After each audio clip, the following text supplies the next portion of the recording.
Direito Processual Civil, Código de Processo Civil, Lei 13.105 de 2015. Título 2. Dos recursos. Capítulo 1. Disposições Gerais. Artigo 994. São cabíveis os seguintes recursos: apelação, agravo de instrumento, agravo interno, embargos de declaração, recurso ordinário, recurso especial, recurso extraordinário, agravo em recurso especial ou extraordinário, embargos de divergência. Artigo 995. Os recursos não impedem a eficácia da decisão, salvo disposição legal ou decisão judicial em sentido diverso. Parágrafo único. A eficácia da decisão recorrida poderá ser suspensa por decisão do relator se da imediata produção de seus efeitos houver risco de dano grave, de difícil ou impossível reparação e ficar demonstrada a probabilidade de provimento do recurso. Artigo 996. O recurso pode ser interposto pela parte vencida, pelo terceiro prejudicado e pelo Ministério Público, como parte ou como fiscal da ordem jurídica. Parágrafo único. Cumpre ao terceiro demonstrar a possibilidade de a decisão sobre a relação jurídica submetida à apreciação judicial atingir direito de que se afirme titular ou que possa discutir em juízo como substituto processual. Artigo 997. Cada parte interporá o recurso independentemente, no prazo e com observância das exigências legais. Parágrafo 1º. Sendo vencidos autor e réu, ao recurso interposto por qualquer deles poderá aderir o outro. Parágrafo 2º. O recurso adesivo fica subordinado ao recurso independente, sendo-lhe aplicáveis as mesmas regras deste quanto aos requisitos de admissibilidade e julgamento no tribunal, salvo disposição legal diversa, observado ainda o seguinte: será dirigido ao órgão perante o qual o recurso independente fora interposto, no prazo de que a parte dispõe para responder. Será admissível na apelação, no recurso extraordinário e no recurso especial. Não será conhecido se houver desistência do recurso principal ou se for ele considerado inadmissível. Artigo 998. O recorrente poderá, a qualquer tempo, sem a anuência do recorrido ou dos litisconsortes, desistir do recurso. Parágrafo único. A desistência do recurso não impede a análise de questão cuja repercussão geral já tenha sido reconhecida e daquela objeto de julgamento de recursos extraordinários ou especiais repetitivos. Artigo 999. A renúncia ao direito de recorrer independe da aceitação da outra parte. Artigo 1000. A parte que aceitar, expressa ou tacitamente, a decisão não poderá recorrer. Parágrafo único. Considera-se aceitação tácita a prática sem nenhuma reserva de ato incompatível com a vontade de recorrer. Artigo 1001. Dos despachos não cabe recurso. Artigo 1002. A decisão pode ser impugnada no todo ou em parte. Artigo 1003. O prazo para a interposição de recurso conta-se da data em que os advogados, a Sociedade de Advogados, a Advocacia Pública, a Defensoria Pública ou o Ministério Público são intimados da decisão. Parágrafo 1º. Os sujeitos previstos no caput considerar-se-ão intimados em audiência quando nesta for proferida a decisão. Parágrafo 2º. Aplica-se o disposto no artigo 231, incisos 1 a 6, ao prazo de interposição de recurso pelo réu contra a decisão proferida anteriormente à citação. Parágrafo 3º. No prazo para a interposição de recurso, a petição será protocolada em cartório ou conforme as normas de organização judiciária, ressalvado o disposto em regra especial. Parágrafo 4º. Para a aferição da tempestividade do recurso remetido pelo correio, será considerada como data de interposição a data de postagem. Parágrafo 5º. Excetuados os embargos de declaração, o prazo para interpor os recursos e para responder-lhes é de 15 dias. Parágrafo 6º. O recorrente comprovará a ocorrência de feriado local no ato de interposição do recurso. Artigo 1004. Se, durante o prazo para a interposição do recurso, sobrevier o falecimento da parte ou de seu advogado, ou ocorrer motivo de força maior que suspenda o curso do processo, será tal prazo restituído em proveito da parte, do herdeiro ou do sucessor contra quem começará a correr novamente depois da intimação. Artigo 1005.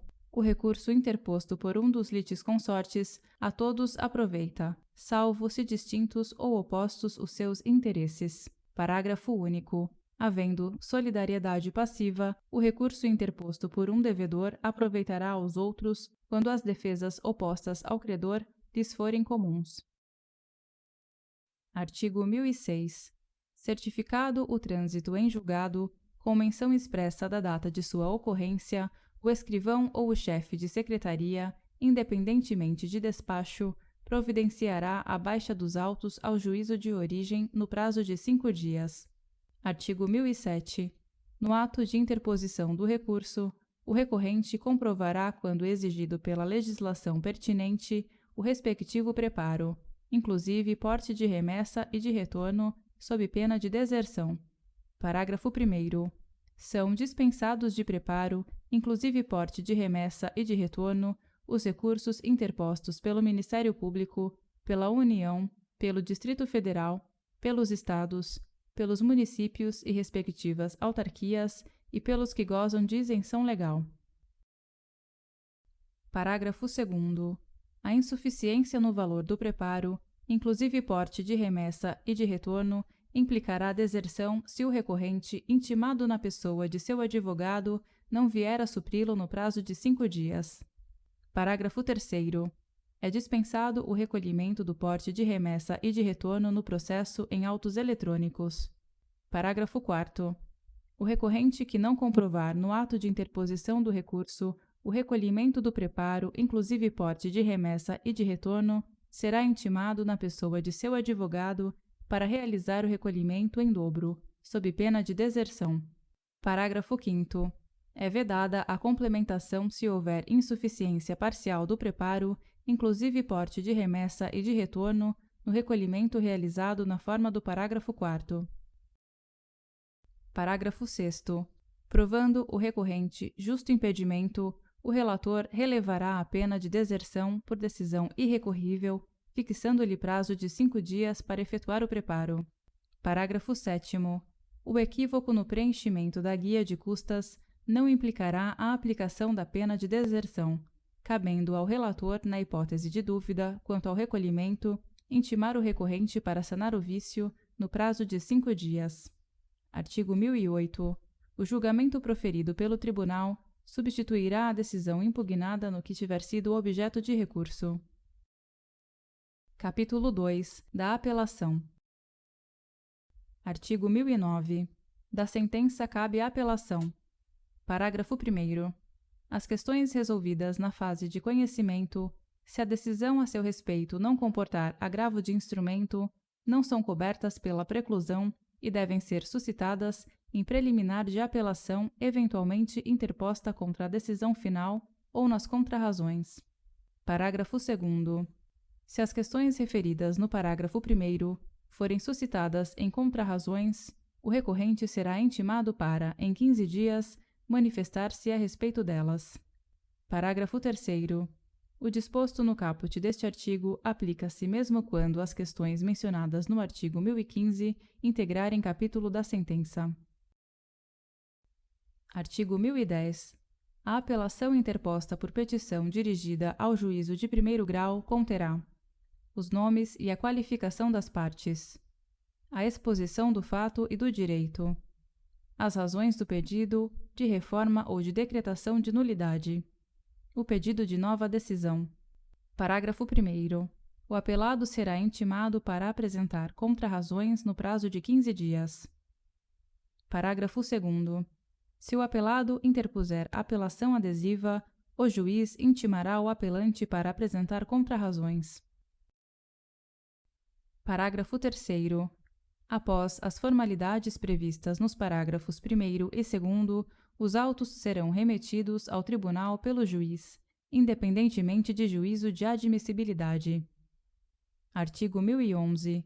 Recebido o recurso de apelação no tribunal e distribuído imediatamente o relator, decidi-lo-á monocraticamente apenas nas hipóteses do artigo 932, incisos 3 a 5. Se não for o caso de decisão monocrática, elaborará seu voto para julgamento do recurso pelo órgão colegiado. Artigo 1012. A apelação terá efeito suspensivo. Parágrafo 1º. Além de outras hipóteses previstas em lei, começa a produzir efeitos imediatamente após a sua publicação a sentença que homologa a divisão ou demarcação de terras, condena a pagar alimentos, extingue sem resolução do mérito ou julga improcedentes os embargos do executado, julga procedente o pedido de instituição de arbitragem, confirma, concede ou revoga a tutela provisória, decreta a interdição. Parágrafo 2º. Nos casos do parágrafo 1º, o apelado poderá promover o pedido de cumprimento provisório depois de publicada a sentença.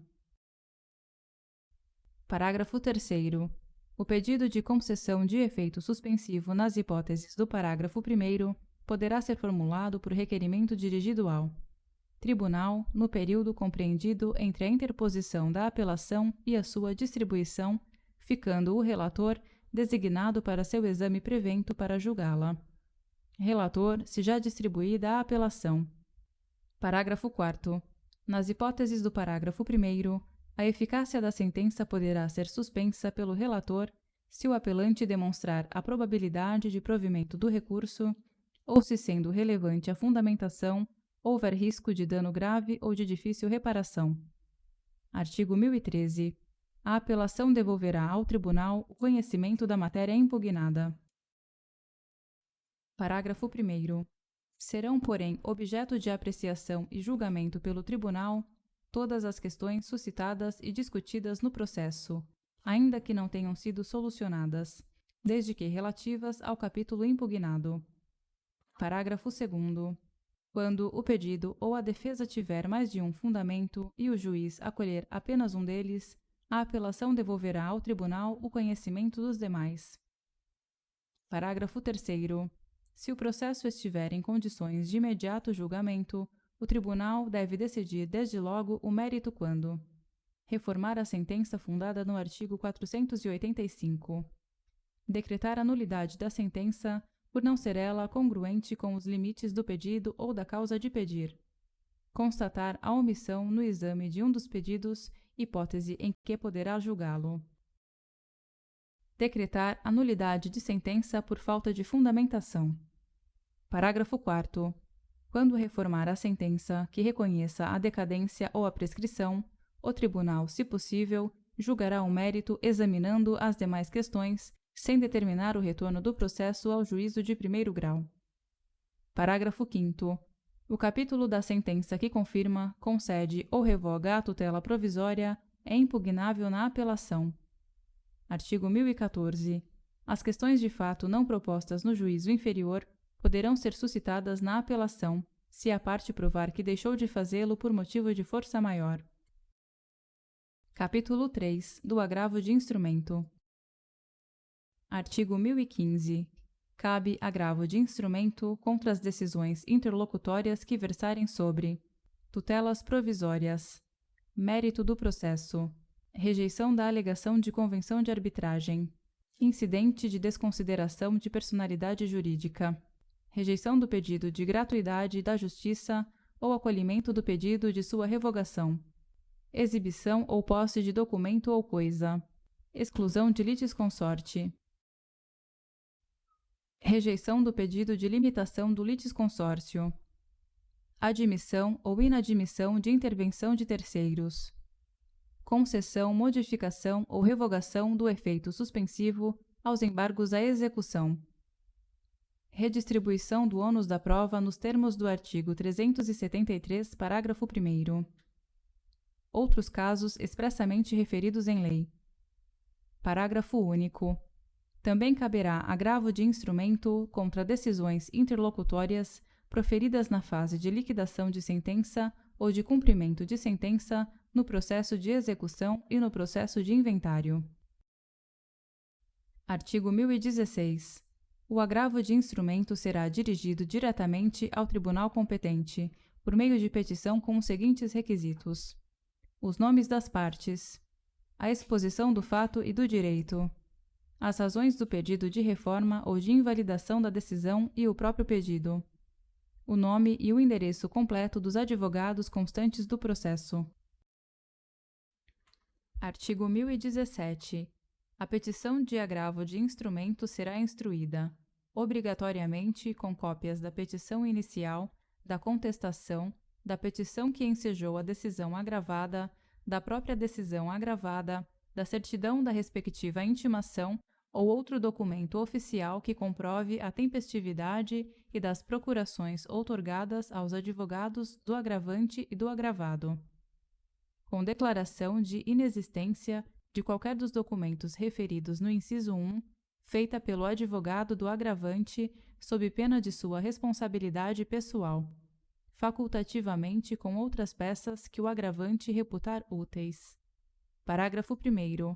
Acompanhará a petição o comprovante do pagamento das respectivas custas e do porte de retorno, quando devidos, conforme tabela publicada pelos tribunais. Parágrafo 2º. No prazo do recurso, o agravo será interposto por protocolo realizado diretamente no tribunal competente para julgá-lo, protocolo realizado na própria comarca, seção ou subseção judiciárias, postagem sob registro com aviso de recebimento, transmissão de dados tipo fac-símile nos termos da lei, outra forma prevista em lei. Parágrafo 3º. Na falta da cópia de qualquer peça ou no caso de algum outro vício que comprometa a admissibilidade do agravo de instrumento, deve o relator aplicar o disposto no artigo 932, parágrafo único. Parágrafo 4º. Se o recurso for interposto por sistema de transmissão de dados, tipo fac-símile ou similar, as peças devem ser juntadas no momento de protocolo da petição original. Parágrafo 5º. Sendo eletrônicos os autos do processo, dispensam-se as peças referidas nos incisos 1 e 2 do caput, facultando-se ao agravante anexar outros documentos que entender úteis para a compreensão da controvérsia. Artigo 1018. O agravante poderá requerer ajuntada aos autos do processo de cópia da petição do agravo de instrumento, do comprovante de sua interposição e da relação de documentos que instruíram o recurso. Parágrafo 1º. Se o juiz comunicar que reformou inteiramente a decisão, o relator considerará prejudicado o agravo de instrumento. Parágrafo 2º. Não sendo eletrônicos os autos, o agravante tomará a providência prevista no caput no prazo de 3 dias a contar da interposição do agravo de instrumento. Parágrafo 3º. O descumprimento da exigência de que trata o parágrafo 2º, desde que erguido e provado pelo agravado, importa inadmissibilidade do agravo de instrumento. Artigo 1019.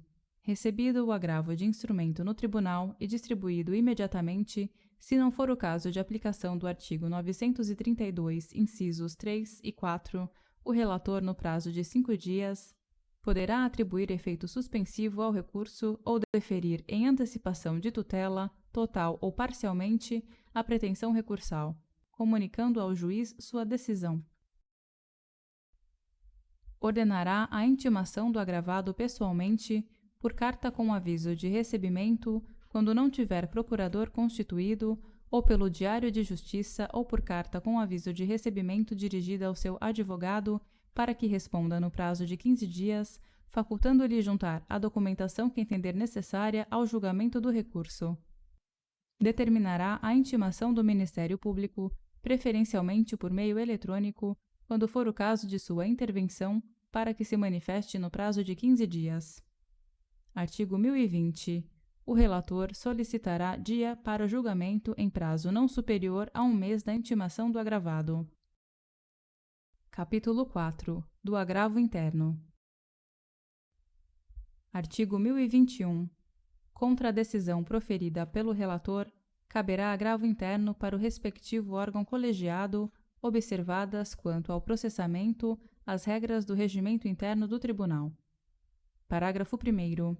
Na petição de agravo interno, o recorrente impugnará especificadamente os fundamentos da decisão agravada. Parágrafo 2º. O agravo será dirigido ao relator, que intimará o agravado para manifestar-se sobre o recurso no prazo de 15 dias, ao final do qual, não havendo retratação, o relator levá-lo-á a julgamento pelo órgão colegiado com inclusão em pauta. Parágrafo 3º. É vedado ao relator limitar-se à reprodução dos fundamentos da decisão agravada para julgar improcedente o agravo interno. Parágrafo 4º. Quando o agravo interno for declarado manifestamente inadmissível ou improcedente em votação unânime, o órgão colegiado, em decisão fundamentada, condenará o agravante a pagar ao agravado multa fixada entre 1% e 5% do valor atualizado da causa. Parágrafo 5º. A interposição de qualquer outro recurso está condicionada ao depósito prévio do valor da multa prevista no parágrafo 4º, à exceção da Fazenda Pública e do beneficiário de gratuidade da Justiça, que farão o pagamento ao final. Capítulo 5. Dos embargos de declaração. Artigo 1022. Cabem embargos de declaração contra qualquer decisão judicial para esclarecer obscuridade ou eliminar contradição, suprir omissão de ponto ou questão sobre o qual devia se pronunciar o juiz de ofício ou a requerimento, corrigir erro material. Parágrafo único. Considera-se omissa a decisão que deixe de se manifestar sobre tese firmada em julgamento de casos repetitivos ou em incidente de assunção de competência aplicável ao caso sob julgamento. Incorra em qualquer das condutas descritas no artigo 489, parágrafo 1º.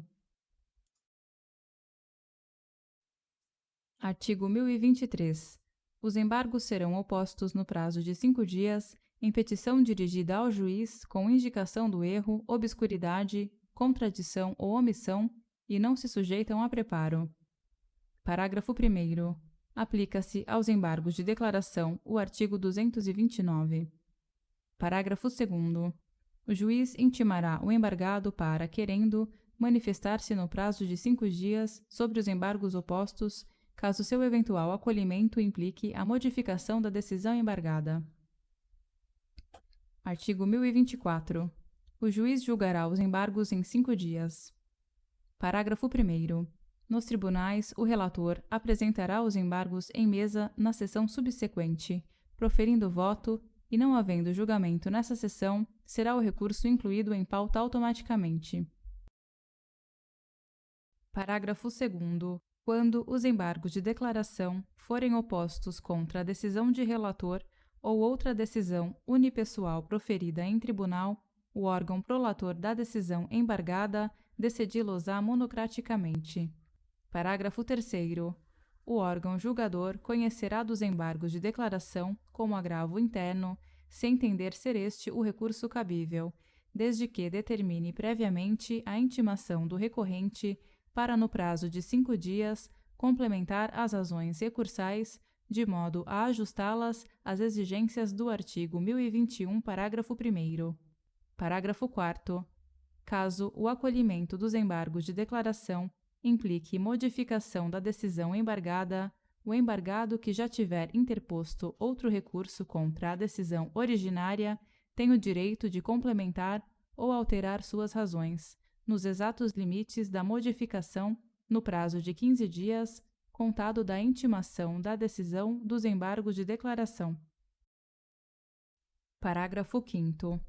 Se os embargos de declaração forem rejeitados ou não alterarem a conclusão do julgamento anterior, o recurso interposto pela outra parte antes da publicação do julgamento dos embargos de declaração será processado e julgado independentemente de ratificação.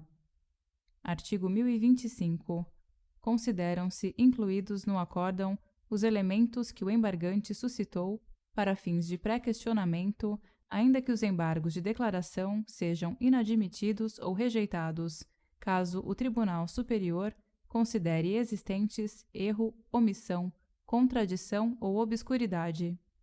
Artigo 1026. Os embargos de declaração não possuem efeito suspensivo e interrompem o prazo para a interposição de recurso. Parágrafo 1º.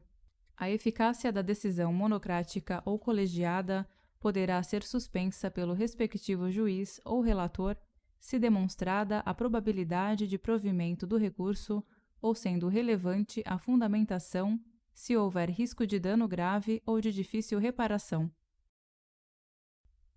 Parágrafo 2º. Quando manifestamente protelatórios os embargos de declaração, o juiz ou o tribunal, em decisão fundamentada, condenará o embargante a pagar ao embargado multa não excedente a 2% sobre o valor atualizado da causa. Parágrafo 3º. Na reiteração de embargos de declaração manifestamente protelatórios, a multa será elevada a até 10% sobre o valor atualizado da causa, e a interposição de qualquer recurso ficará condicionada ao depósito prévio do valor da multa, à exceção da Fazenda Pública e do beneficiário de gratuidade da Justiça, que a recolherão ao final. Parágrafo 4º. Não serão admitidos novos embargos de declaração se os dois anteriores houverem sido considerados protelatórios.